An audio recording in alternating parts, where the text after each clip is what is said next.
नमस्कार। ब्रेक के बाद खबरों में एक बार फिर से आपका स्वागत है। मैं हूं हिमलत और खबरों की शुरुआत करते हैं राजधानी रांची से। केंद्रीय कृषि मंत्री और भाजपा के चुनाव प्रभारी शिवराज सिंह चौहान ने झारखंड मुक्ति मोर्चा पर सवाल उठाते हुए कहा है कि जेएमएम के रहते झारखंड वासियों का कभी भला नहीं हो सकता। प्रदेश में आज हर तरफ अंधकार छाया हुआ है। उन्होंने जनता से भाजपा को भारी मतों से जीत दिलाकर झारखंड में डबल इंजन की सरकार बनाने की अपील की है। शिवराज सिंह चौहान ने बुधवार को रांची में एक प्रेस वार्ता आयोजित कर देश और झारखंड वासियों को धनतेरस दीपावली की शुभकामनाएं दी, साथ ही सुख और समृद्धि की कामना की।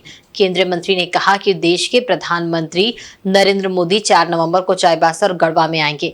वहीं 2 नवंबर को गृह मंत्री घाटशिला, बरकट्टा और सिमलिया में कार्यक्रम करेंगे। इन जगहों पर चुनावी शंखनाद होगा। केंद्र सरकार के द्वारा भेजे गए पैसे, जल जीवन मिशन, मानधन, आवास योजना, भ्रष्टाचार की भेंट चढ़ गए। जो भी योजनाएं थी उसे भी बंद कर दिया गया। वहीं भाजपा के द्वारा जारी 5 प्रण को दोहराते हुए उन्होंने कहा कि भाजपा की सरकार बनने के साथ ही इन तमाम चीजों को पूरा करने का काम किया जाएगा। झारखंड मुक्ति मोर्चा सालों तक झारखंड में शासन की, लेकिन सिर्फ चुनाव के समय 2 महीना महिलाओं को सम्मान देने का काम कर रही है। उन्होंने कहा कि पूर्ववर्ती भाजपा सरकार में महिलाओं के सम्मान में 1 रुपए में रजिस्ट्री योजना, किसानों को मिलने वाली सम्मान राशि, इन सभी चीजों को हेमंत सरकार बनते ही बंद कर दिया गया। झारखंड मुक्ति मोर्चा के द्वारा उठाए गए सवाल पर शिवराज सिंह चौहान ने कहा कि ईडी, सीबीआई, चुनाव आयोग स्वतंत्र एजेंसी है। इस पर भी झारखंड मुक्ति मोर्चा सवाल उठा रही है। अगर चुनाव आयोग निष्पक्ष न होती तो तेलंगाना और जम्मू कश्मीर में सरकार कैसे बनती।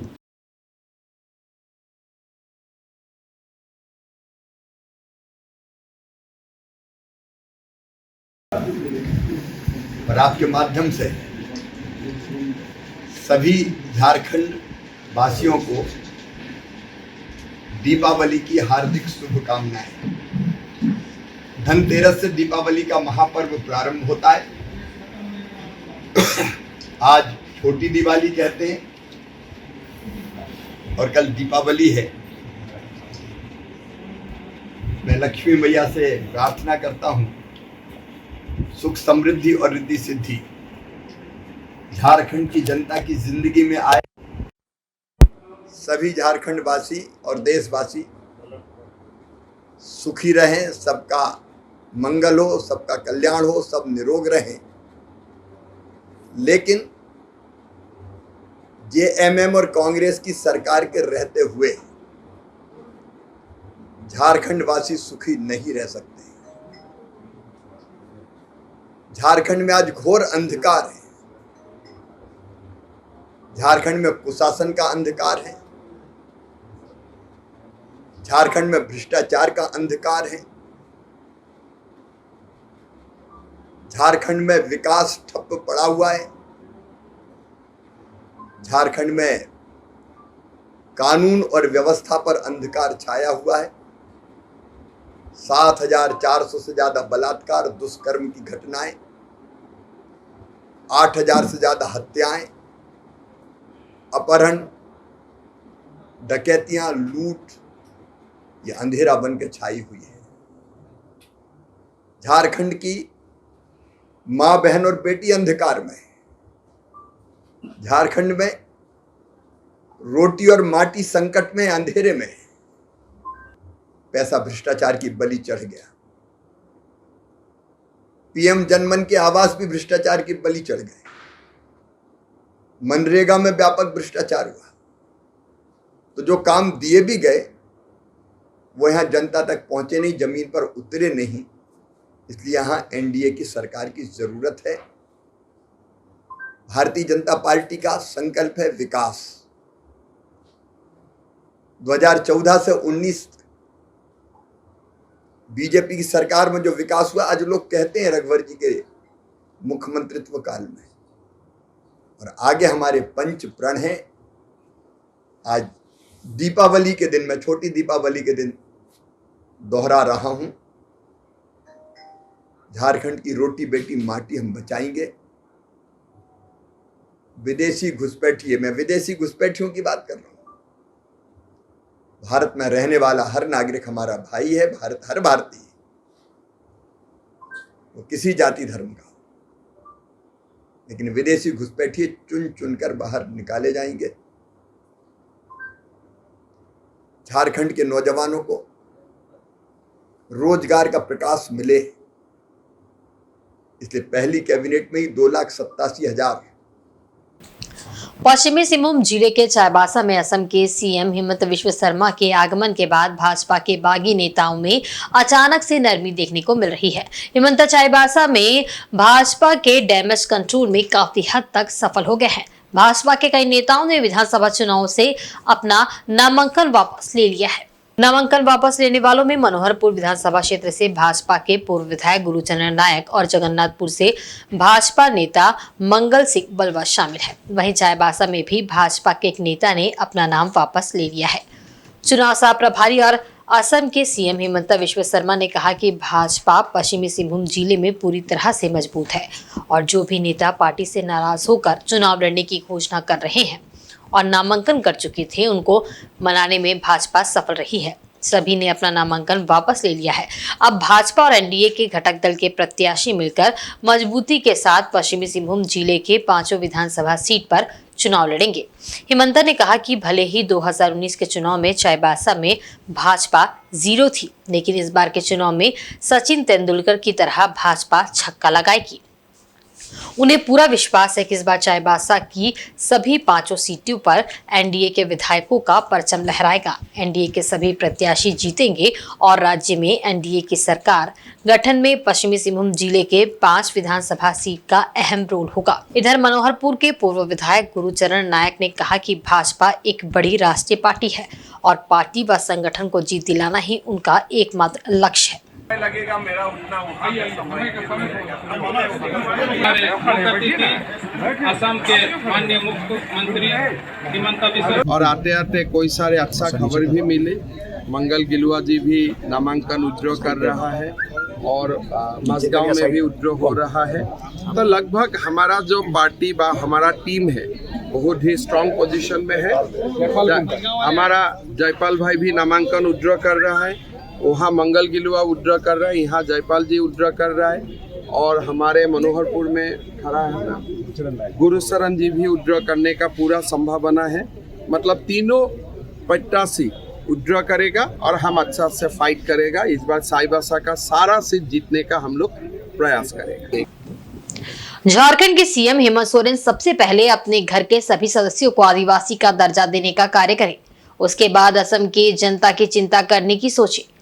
ये बातें भाजपा के चुनाव सह प्रभारी और असम के सीएम हिमंत विश्व शर्मा ने चाईबासा में एक दिवसीय दौरे के क्रम में पत्रकारों से हुई वार्ता में कही। दरअसल पश्चिमी सिंहभूम जिले के चाईबासा में आगामी 4 नवंबर को देश के प्रधानमंत्री नरेंद्र मोदी एक चुनावी सभा को संबोधित करेंगे। पीएम नरेंद्र मोदी के इस कार्यक्रम के सफल आयोजन की तैयारी को लेकर भाजपा के झारखंड चुनाव प्रभारी सह असम के सीएम हिमंत विश्व शर्मा ने बुधवार को चाईबासा का दौरा किया। उन्होंने कार्यक्रम स्थल टाटा कॉलेज मैदान का जायजा लिया। 4 नवंबर को इसी मैदान में पीएम नरेंद्र मोदी चुनावी हुंकार भरेंगे और एनडीए के प्रत्याशियों के पक्ष में वोट करने की अपील जनता से करेंगे। पत्रकारों ने सीएम हेमंत सोरेन के आरोप को रखते हुए सवाल किया कि असम में झारखंड के आदिवासियों को आदिवासी का दर्जा नहीं मिल पा रहा है। इस सवाल का जवाब देते हुए असम के सीएम ने कहा कि झारखंड के सीएम हेमंत सोरेन खुद अपनी पत्नी कल्पना सोरेन को झारखंड में आदिवासी का दर्जा नहीं दिला पा रहे हैं। उन्होंने सीएम हेमंत सोरेन को टेबल टॉक के लिए न्योता दिया। साथ ही पूर्व सांसद गीता कोड़ा की तारीफ की। इस दौरान उन्होंने कांग्रेस पर भी निशाना साधा।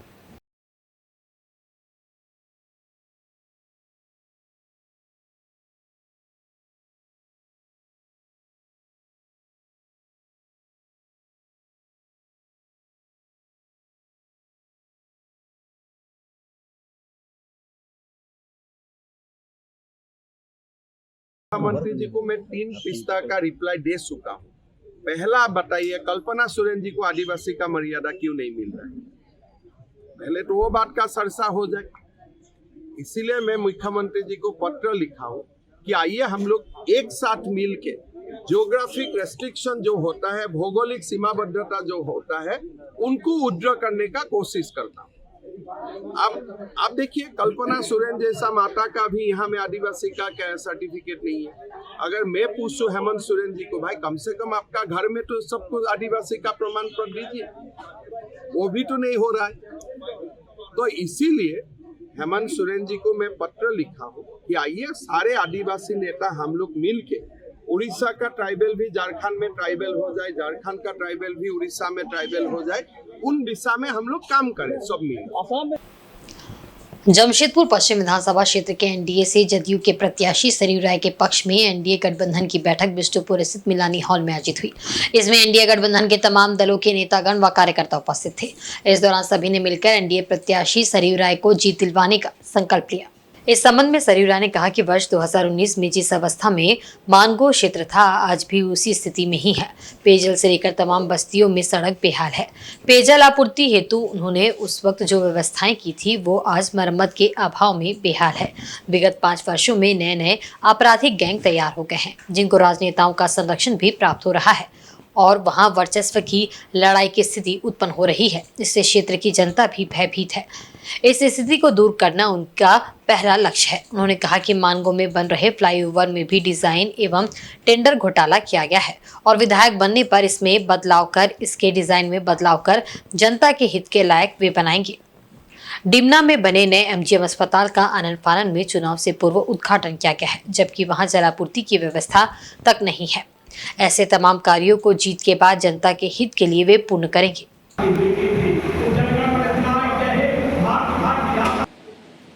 मेरी पहल पर लिट्टी चौक से NH-33 भिलाई पहाड़ी जाने के लिए सोरेखा पर पुल बन रहा है। 4 किलोमीटर लंबा 4 लेन रोड बन रहा है। इसका खर्च केवल 40 करोड़ रुपया है और ये जो फ्लाईओवर बनवा रहे हैं उस फ्लाईओवर का खर्च आ रहा है 471 करोड़ रुपया। कोई तुलना ही नहीं है। 471 करोड़ रुपया इस्टीमेट को बढ़ाकर बनाया गया है। डिजाइन को गड़बड़ बनाया गया है जिससे लोगों को असुविधा होगी। मैं इसका डिजाइन चेंज कराऊंगा, इसको जनता के हित के लायक बनवाऊंगा। विधायक बन गया तो केवल कमीशन लेना और एस्टीमेट ज़्यादा बढ़वा देना, यही काम हुआ इस एरिया में। स्वास्थ्य विभाग में एमजीएम की स्थिति कैसी आप देख रहे होंगे। एमजीएम सुधर नहीं पाया इनसे स्थानीय मंत्री होने के बाद। और एक बड़ा एमजीएम कॉलेज में भवन बनवा दिया है, उसका ओपीडी का उद्घाटन मुख्यमंत्री से करा दिया। उसमें एक बूंद पानी की व्यवस्था नहीं है। 4 वर्षों में पानी की व्यवस्था करनी चाहिए थी, वो नहीं है। तो अस्पताल और ओपीडी कर रहे हैं कैसे, वहाँ टैंकर से पानी ले जाया जा रहा है। तो इस तरह की बातें पूरे क्षेत्र में हुई हैं और क्षेत्र में एरिया के हिसाब से लोगों का कहना है कि पक्षपात हो रहा है। एक तरफ सुविधाएं नहीं मिल रही हैं, दूसरी तरफ सुविधाएं बढ़ चढ़ कर मिल रही हैं। ये शिकायत होना, कोई आदमी विधायक हो जाता है तो जो उसको वोट नहीं दिया उसका भी विधायक है, जिस क्षेत्र में वोट नहीं मिला उसका भी विधायक है। यहाँ तो पक्षपात हो रहा है। जो हमको वोट दिया उसका काम करेंगे। मोदी जी ने नारा दिया कि सबका साथ सबका विकास, और इन्होंने नारा दिया है कि जो हमको वोट दिया उसका विकास। तो ऐसी स्थिति उत्पन्न हुई है। भय, भ्रष्टाचार, आतंक, अत्याचार से इस क्षेत्र को मुक्त कराना है। इस क्षेत्र में ये पसर रहा है और केवल बस्ती के गरीब गुरबा ही नहीं, यहाँ के जो व्यवसायी हैं, धनी मानी लोग हैं, ये लोग भी भयभीत हैं। कोई ना कोई कार्रवाई कर देंगे, कार्रवाई करा दी जाएगी। जमशेदपुर की उलीडी ओपी पुलिस ने गांजा की खरीद बिक्री करते पिता पुत्र को गिरफ्तार किया है। दोनों को पूछताछ के बाद बुधवार को न्यायिक हिरासत में जेल भेज दिया गया। इनके पास से पुलिस ने 1.5 किलो गांजा और 13,000 रुपए बरामद किए। गिरफ्त में आए अभियुक्तों में न्यू उलीडी क्लब रोड का रहने वाला बहादुर पूर्ति और उसका बेटा देवेंद्र नाथ पूर्ति शामिल है। पूरे मामले का खुलासा करते हुए पटमदा डीएसपी बच्चन देव कुजूर ने बताया कि उलीडी के बड़ा लाइट के समीप अवैध रूप से गांजा की खरीद बिक्री किए जाने की सूचना पुलिस को मिली थी। एसएसपी के निर्देश पर पटमदा डीएसपी के नेतृत्व में छापेमारी टीम का गठन किया गया। टीम ने त्वरित कार्रवाई करते हुए बहादुर पूर्ति के घर पर विधिवत छापेमारी की, जिसमें 2 आरोपियों को गांजा के साथ गिरफ्तार किया गया। उन्होंने बताया कि ये लोग किससे गांजा खरीदते थे, इसका पता लगाया जा रहा है।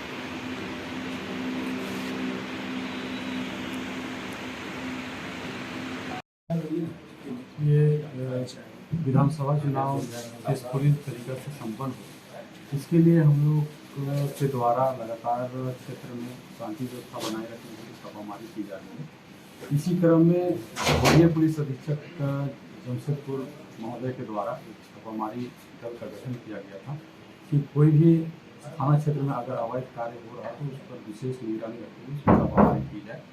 और उनके द्वारा टीम गठित किया गया था, उसी टीम के द्वारा ये सूचना मिली थी और सूचना के आधार पर छापामारी की गई है। इसमें 1.5 से 1.5 किलो गांजा बरामद किया गया है और 2 लोगों को गिरफ्तार किया गया है और उनके पास से 13,000 रुपये बरामद की गई है।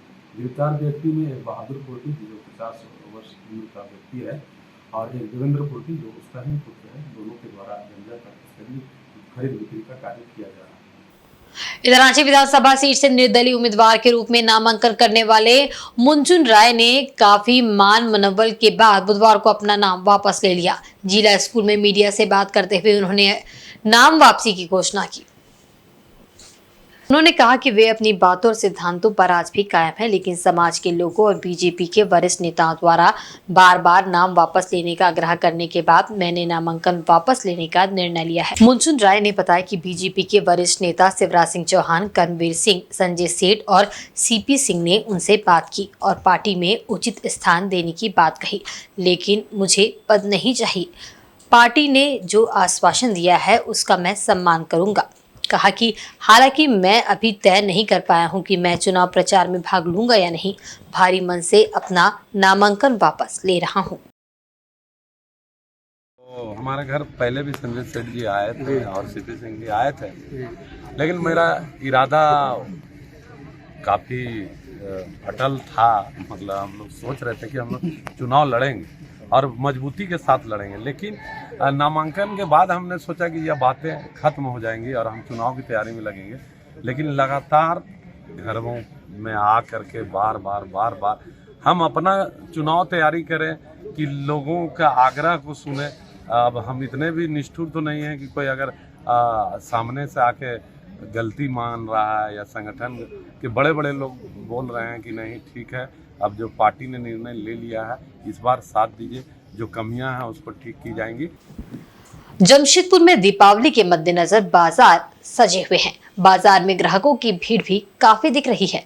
लोग लक्ष्मी गणेश जी की मूर्ति के अलावे पूजन सामग्री, दिए समेत घर के सजावट के सामानों की खरीदारी कर रहे हैं। वैसे दीपावली के त्योहार का इंतजार समाज के हर वर्ग के लोगों को रहता है। सभी अपने अपने घरों को दिए एवं सजावट के सामानों से सुसज्जित करते हैं। वहीं दुकानदारों को भी इस त्योहार का इंतजार रहता है। खासकर मिट्टी के सामान बनाने वाले कुम्हार इस त्योहार को लेकर अधिक उत्साहित रहते हैं। उन्हें ये आस रहती है कि मिट्टी के सामानों को बेचकर उनकी अच्छी खासी कमाई हो जाएगी। दुकानदारों की माने तो इस बार बाजार में ग्राहकों की भीड़ अच्छी है। लोगों के द्वारा सामानों की खरीदारी की जा रही है, जिससे तमाम दुकानदार भी खुश नजर आ रहे हैं।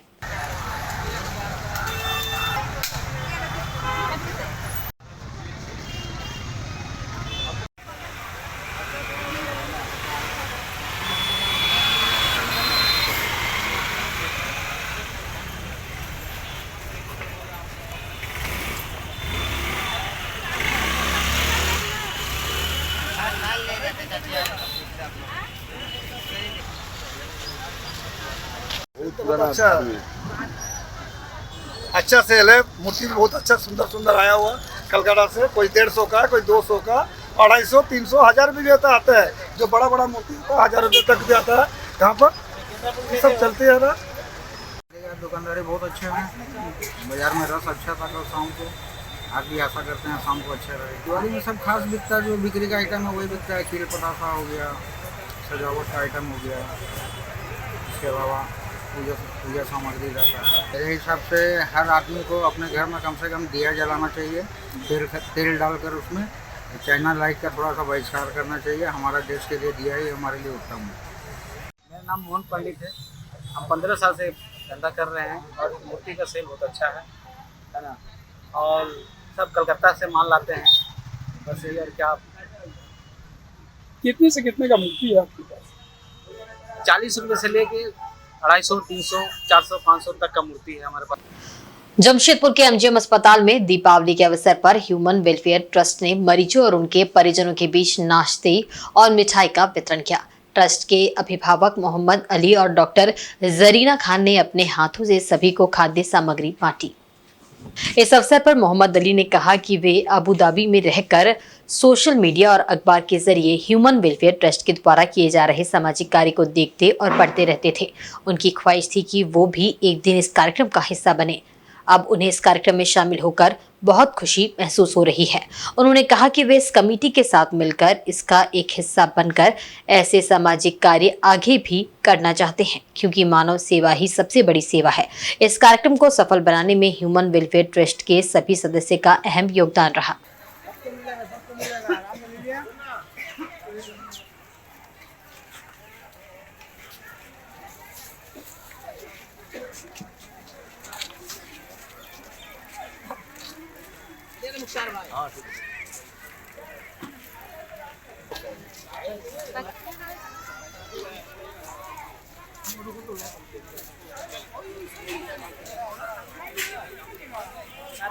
आज हम लोग दिवाली के अवसर पे ज़रूरतमंदों को खाना बांटते हैं।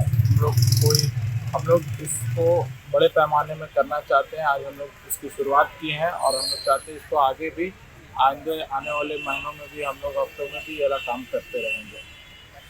मकसद यही है कि हम लोग चाहते हैं कि ज़रूरतमंदों के बारे में, बहुत ज़रूरतमंद यहाँ भूखे रह जाते हैं, जिम में आते हैं, उनको वक्त पे उनके पास पैसा नहीं रहता है, तो बहुत लोग बिना खाए पिए रहते हैं या एक वक्त का खाते। तो हम लोग जो हो सकता है हम लोग चाहते हैं कि उतना हम लोग इस कम्युनिटी के लिए करें। हम लोग चाहते हैं कि थोड़ा अपलिफ्टिंग हो और बाकी लोग भी देख के इस पर और पार्टिसिपेट करें और लोगों के लिए करें, ज़रूरतमंदों के लिए। और आज के बुलेटिन में बस इतना ही। कल फिर हाजिर होंगे कुछ नई खबरों के साथ। तब तक देखते रहिए झारखंड न्यूज। नमस्कार।